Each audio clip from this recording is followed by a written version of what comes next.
और चलिए आपको आगे बढ़ते हुए खबरें बताते हैं विस्तार से। और शुरुआत बड़ी और अहम खबर के साथ। बड़ी खबर नीट से जुड़ी हुई और खबर ये कि आज पूरे मामले पर सुप्रीम कोर्ट में होने वाली है सुप्रीम सुनवाई।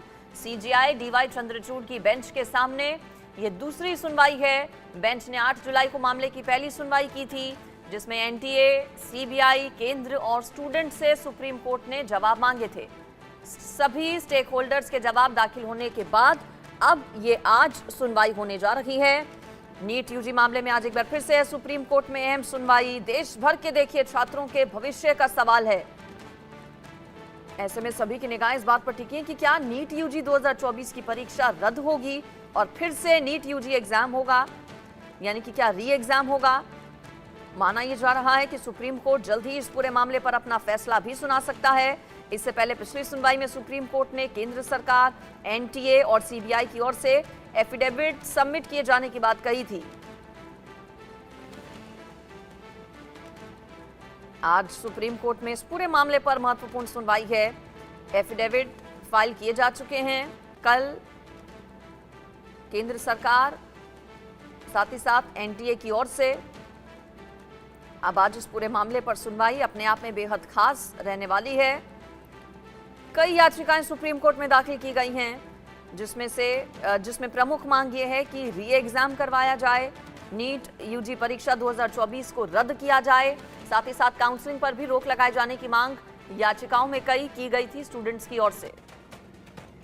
तो देखिए आज का दिन महत्वपूर्ण है, चूंकि माना यह जा रहा है कि बहुत जल्द इस पर सुप्रीम कोर्ट अपना फैसला भी सुना सकता है। बहरहाल एनटीए ने सुप्रीम कोर्ट में हलफनामा दाखिल कर दिया है। पटना गोधरा के सेंटर में गड़बड़ी हुई है। एनटीए ने हलफनामे में इस बात को स्वीकारा है। सभी राज्यों में पेपर लेकिन लीक नहीं हुआ। पूरी परीक्षा को रद्द नहीं किया जाना चाहिए, ये एनटीए की ओर से अपने हलफनामे में कहा गया है। अब देखना होगा कि सुप्रीम कोर्ट का इस पूरे मामले पर क्या रहता है रुख। सुप्रीम कोर्ट में chief justice DY Chandrachud, justice JB Pardiwala और जस्टिस मनोज मिश्रा की बेंच कई याचिकाओं पर सुनवाई कर रही है। पहली सुनवाई 8 जुलाई को की गई थी इस बेंच की ओर से और आज दूसरी सुनवाई है। कथित पेपर लीक मामले की दोबारा परीक्षा कराने और उचित जांच की मांग स्टूडेंट्स की है। एनटीए की ओर से जो हलफनामा दाखिल किया गया है उसमें यह कहा गया है कि पटना और गोधरा के सेंटर्स में जरूर गड़बड़ी हुई, लेकिन सभी राज्यों में पेपर लीक नहीं हुए।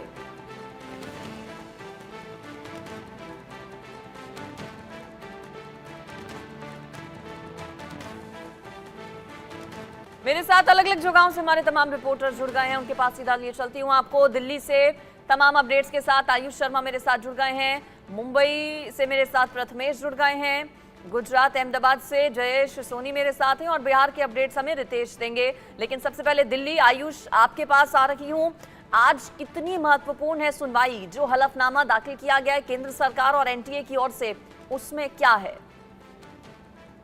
जी बिल्कुल, आज जो सुप्रीम कोर्ट में सुनवाई होनी है ये अपने आप में बहुत महत्वपूर्ण इसलिए हो जाती है क्योंकि 24 लाख बच्चों की निगाहें सुप्रीम कोर्ट पर सीधे तौर से टिकी हुई है। उनका भविष्य इस एग्जाम पर डिपेंड करता है। जिस प्रकार से धांधली की बात इस एग्जाम में सामने आई थी, लेकिन अब जो एनटीए की तरफ से और केंद्र की तरफ से हलफनामे सुप्रीम कोर्ट में दाखिल किए गए हैं, उससे कहीं ना कहीं सरकार और एनटीए दोनों बैकफुट पर नजर आ रहे हैं। अपनी अपनी साख बचाने की कोशिश यहाँ पर की जा रही है। जिस प्रकार से ये बात बोली गई कि जो ये वीडियो वायरल हुआ जिसमें टेलीग्राम में आप देख पा रहे हैं कि पेपर लीक का एक वीडियो पूरा दिखाया जा रहा था, स्क्रीनशॉट दिखाए जा रहे थे उस वीडियो में फैब्रिकेशन की गई है, उस वीडियो को एडिट किया गया है, उसको जानबूझकर ऐसे दिखाया गया है जैसे वो क्वेश्चन पेपर ही लीक हो गया जो नीट यूजी 2024 में दिखाया गया था।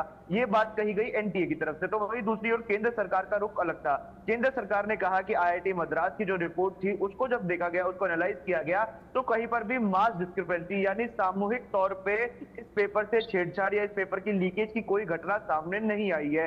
हालांकि छोटी मोटी जगहों पर इक्का दुक्का ऐसे मामले हो सकते हैं, लेकिन किसी एक स्थान पर, एक सेंटर पर या एक पूरे समूह के साथ ऐसे कोई घटनाक्रम सामने नहीं आए। तो वही तीसरी बात जब यहाँ पर हम देखें कि जो पेटिशनर सुप्रीम कोर्ट में पहुंचे हुए, जिन लोगों ने याचिकाएं लगाई है, 38 याचिकाओं पे चीफ जस्टिस सुनवाई कर रहे हैं, तो उसमें कई बच्चे ऐसे थे जिन्होंने ये बात कबूली है कि सेंटर पर पेपर पहले से आ चुका था। कई ऐसे बच्चे थे जिनको पेपर पहले मिल चुका था, एक रात पहले सोशल मीडिया पर वायरल होना शुरू हो गया था।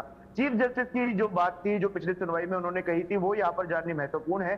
चीफ जस्टिस ने सबसे पहले तो ये बात कही थी कि अगर इस एग्जाम में हमें 0.01% डिस्क्रिपेंसी मिलती है तो हम सख्त फैसला लेंगे। तो वहीं दूसरी सुनवाई जब होती है तो उन्होंने दो ऑप्शन रखे थे। उन्होंने कहा था कि हमें ये जानना जरूरी है कि ये जो पेपर लीक हुआ है, ये इसकी हम कह सकते हैं कि कितनी बड़े पैमाने पर ये पेपर लीक हुआ, क्योंकि उन्होंने ये चीज तो कबूल की थी, ये चीज ऑन रिकॉर्ड सुप्रीम कोर्ट ने ली थी कि पेपर लीक हुआ है, लेकिन इसका पैमाना नहीं जान पा रहे थे, तो पैमाना जानने की कोशिश की गई थी।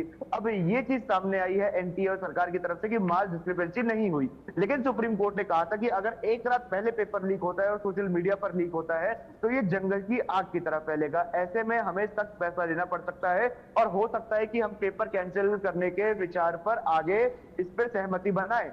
लेकिन दूसरी बात उन्होंने कही कि महज अगर कुछ घंटे पहले ये पेपर लीक हुआ, यानी एग्जाम से 1 या 2 घंटे पहले कुछ चुनिंदा समूह के बच्चों को ये पेपर मिला, तो ऐसे में पूरे पेपर को कैंसिल नहीं किया जाएगा, क्योंकि 24 लाख बच्चों के भविष्य का जी सीधा सीधा बिल्कुल। अब ऐसी सिचुएशन में क्या कुछ बीच का रास्ता होगा, ये देखना होगा सुप्रीम कोर्ट के फैसले में क्या होगा, इस पर सभी की निगाहें टिकी हैं।